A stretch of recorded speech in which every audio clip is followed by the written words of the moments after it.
Nagpunta nga kami sa birthday celebration ng kaklase ni Gael na si Kashika at eto masayang-masaya nga ang bata habang ang nanay niya naglalaro ng ganda-gandahan at nangunguna pa nga sa kainan. For today's vlog, nandito na nga kami sa venue kung saan nga gagawin ang 7th birthday celebration ng kaklase ni Gael na si Kashika. Napaaga na naman nga ang pagpunta namin dahil akala ko ay saktong 3 PM nga magsisimula ang party. At dahil wala pa nga ang mga bisita kaya nauna na nga kami magpa-picture dito sa kanyang couch at sa kanyang magandang backdrop. Inaya ko na nga rin itong si Gael pero halatang ayaw naman talaga niya, ayan at nakasimangot pa nga. At habang nag-aantay nga ng iba pang bisita, nag-ikot-ikot muna nga kami dito at eto meron pa ngang swimming pool. Napakalawak nga ng place dito at ayan may mga puno pa nga kaya ang ganda ngang magpa-picture. At dahil naggaganda-gandahan tayo for today's video, kaya sabi ko kuhaan ako ni Ate Carmela sa side na to. May face paint ka rin pala dito sa birthday party kaya lang ayaw nga ni Gael kaya hindi ko na nga rin siya pinili. Maya-maya nga lang din ay nag-start na nga rin ang party kaya eto at nag-pray na nga rin. Bago nga i-welcome ang birthday celebrant, nagtanong muna nga ng ilang question itong host at eto nga si Gael ang unang nakasagot. Kashika, Bill, or Balisa. Okay, there you At dahil tama nga ang kanyang sagot, kaya kami nga yung mauunang tatayo mamaya para kumuha ng pagkain.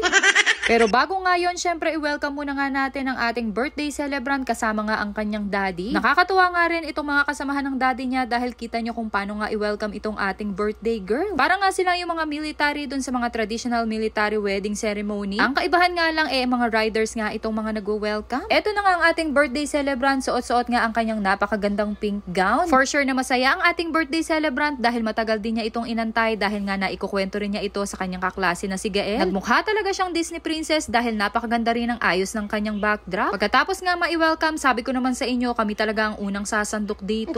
Charot lang yon dahil nauna talaga kaming pakainin at mamaya na nga lang daw ang program dahil nga medyo na late ang pag-umpisa ng party. O diba, ganitong birthday party sana yung lagi kong nadadaluhan, yung una yung kainan. Charot.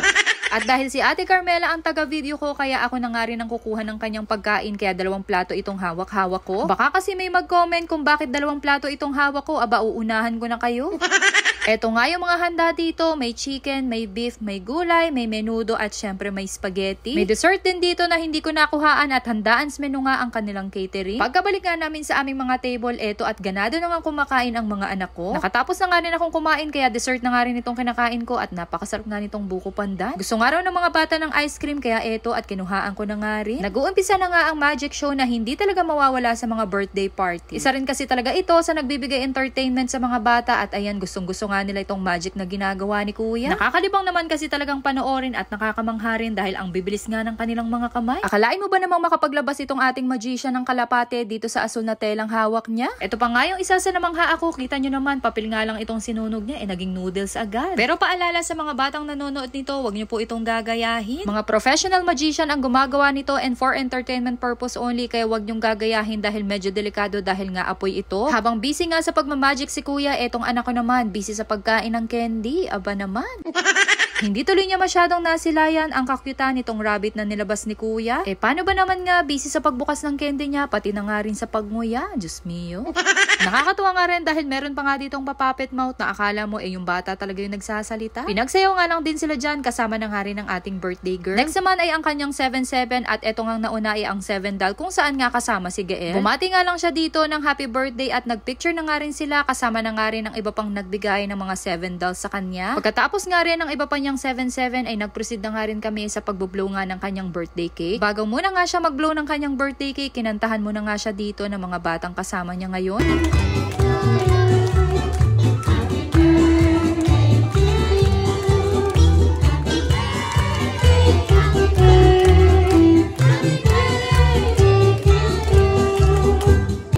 your cake. Na-blow na nga rin ni Kashika ang kanyang birthday cake at sana ay matupad lahat ng wish mo. And again, happy birthday and thank you for inviting us. Yun lang. Thanks for watching.